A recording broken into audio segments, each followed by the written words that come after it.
Hello everyone, good morning. For teleSUR, I'm Cody Weddle in Caracas, Venezuela. We begin today in Brazil, where we now know the Supreme Court has scrapped the impeachment process against President Dilma Rousseff in a ruling late on Thursday.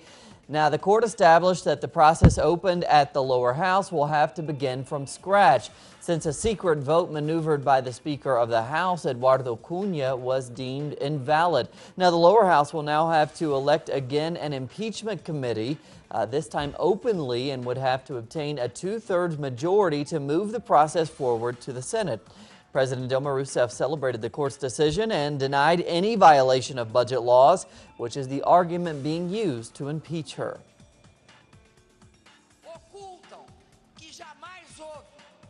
They hide that there was never the mishandling they allege took place. They do not back their arguments because there were no irregularities. We paid the Bolsa Familia program. Yes, we paid the My House, My Life program. Yes, and when we did it, we always respected the laws and contracts that were already in place.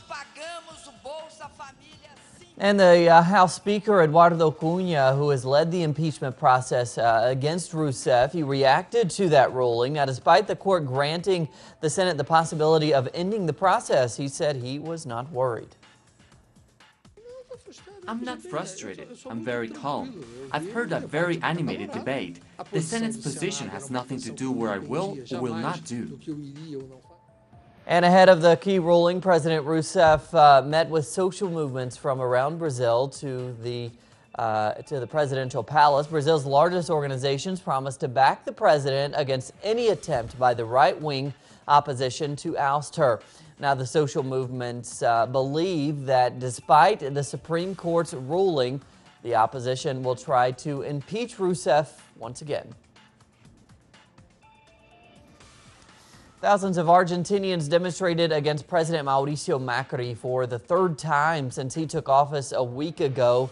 Now, these protests focus on the media law and the liberalization of the economy. Now, with barely a week in power, the new government has dismantled key policies implemented over the last decade, generating some abrupt price hikes. Macri's radical policies are an increasing concern, especially among members of the progressive former ruling Front Party for Victory. We feel that we have to defend some major achievements that have been accomplished over the years, like those that are related to liberty, democracy, and pluralism. We feel this is all being threatened. A clear example of this is the media law. They have evidently said in various ways they are not going to renew it, and for us it's a very important element of the democratic advances of these past few years.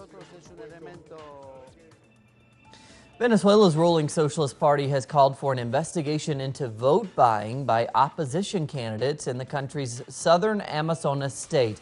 Now, according to the government, the ruling Socialist Party, votes from deceased citizens were cast in the recent legislative election. There is also allegedly a video of Amazonas Interior Minister Victoria Franchi speaking to an unidentified man regarding payments for votes. Now, the opposition has denied those accusations. And in Mexico, the parents of the 43 Ayotzinapa students have met with the Interior Minister. teleSUR's Clayton Kahn now reports from Mexico.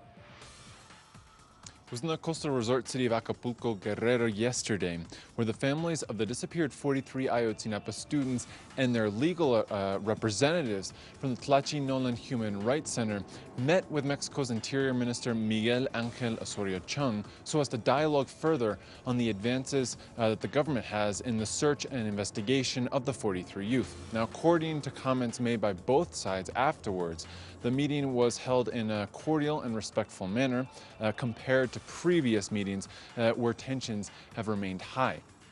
Now, Osorio Chong stated that the investigation, 15 months since police attacked and disappeared the students in Iguala, Guerrero, continues to be open, and that all speculation referring to the government's previous so-called historic truth that the youth were murdered and cremated in a garbage dump in Guerrero needs to now be left to the side. As we've been reporting, the team of independent experts from the Inter-American Commission on Human Rights had found that hypothesis by the government to be scientifically impossible.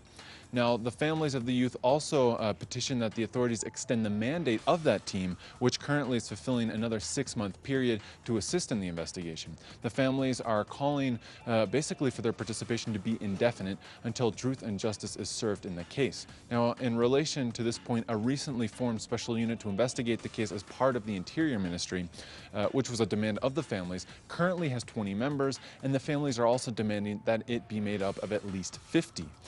Finally, the families rose the issue in the meeting once again for the independent experts to be able to interview directly military personnel who may have participated in the events. Now, the federal authorities, including Osorio Chung and the Defense Department, continue to insist that that would be impossible, that no Mexican law permits it, and that those servicemen have already given their statements to federal investigators. It's Clayton Kahn reporting for teleSUR here in Mexico City. And as we anticipated yesterday, the United States and Cuba have announced that they will reestablish regular commercial flights. Now, so far, due to restrictions imposed by the U.S. government, flights were only allowed with a prior authorization by federal authorities. Now, the move aims at promoting tourism to the island and advancing in the normalization of relations between both countries. Colombia's Supreme Court has issued a controversial ruling absolving retired Colonel Plazas, who was sentenced to 30 years in prison for the forced disappearance of 2 people during the 1985 events known as the Palace of Justice siege. Our correspondent Natalia Margarita now explains from Bogota. After a 30-year struggle for truth and justice, relatives of the disappeared were visibly disturbed to know that the Supreme Court, arguing a lack of physical evidence, acquitted and ordered the release of Colonel Plazas Vegas, who commanded the retake of the Palace of Justice from the now gone M19 guerrillas, an operation in which 11 people were forcibly disappeared. It is a clear affront to the victims, to us, the relatives of the disappeared, and to the lawyers, an affront to the truth and to all the memory that we have constructed over the course of time, because it feels like they also disappeared everything we have done. In 2014, the Inter-American Court of Human Rights convicted the Colombian state for the disappearances. That state responsibility was acknowledged by President Juan Manuel Santos himself, when a month ago, and in front of the families, he even asked for forgiveness.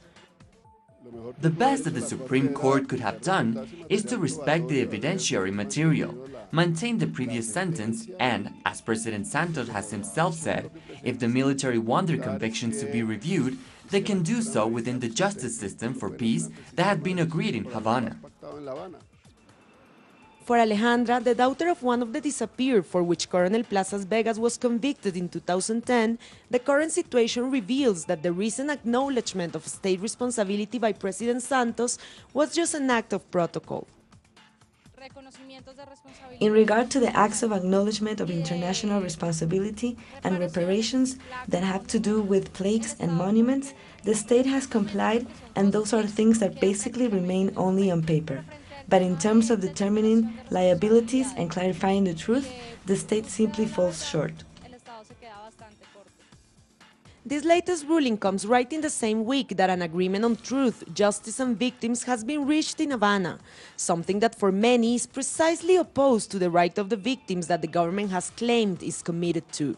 Natalia Margarita, teleSUR, Bogotá. Some 1,000 refugees clashed with police after trying to enter the United Kingdom through the Eurotunnel. Now, the refugees came mainly from a camp established in Calais, south of the country. The refugees were trying to get into trucks and buses to cross into England without being spotted by authorities. Both France and the UK have reinforced security checks, making it almost impossible for refugees to move outside the camp. And in Belgium now, European authorities began the second day of talks regarding reforms on the European Union set to keep Britain within the bloc of nations. Prime Minister David Cameron said he regarded the talks as positive, but he has promised to launch a referendum in 2017 if the United Kingdom's demands are not met. The United Nations Security Council approved a resolution which aims at cutting funding for the Islamic State group. Now, the resolution calls on all nations to enforce controls in order to prevent the terrorist organization from trafficking oil, drugs, and other products that have become the core income of the group. The resolution was proposed by the United States and backed by Russia. Both countries have expressed concerns over the lack of restrictions across Turkey's border with Syria. Soccer legend and the former head of UEFA has appealed a suspension of his post. Now, Michel Platini himself is not attending the appeal trial, given that he believes FIFA's ethics committee is politically biased against him. Now, the French legend has been the strongest critic against FIFA's head Sepp Blatter for years. Platini has publicly denounced that a verdict against his appeal has been decided in advance.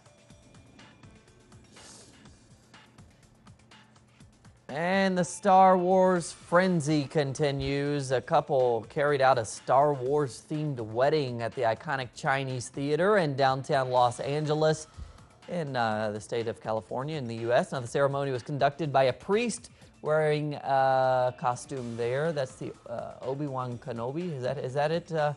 Other people in the wedding dressed like other characters, like the small droid R2-D2 and the evil Darth Vader. They were all present there at the ceremony. Good for them. Congratulations on their wedding, one they will never forget, I assume. Plenty more on all of those stories and others at our website, telesurtv.net/English. For teleSUR English, I'm Cody Weddle. Have a great day. We'll see you back here in just a few hours.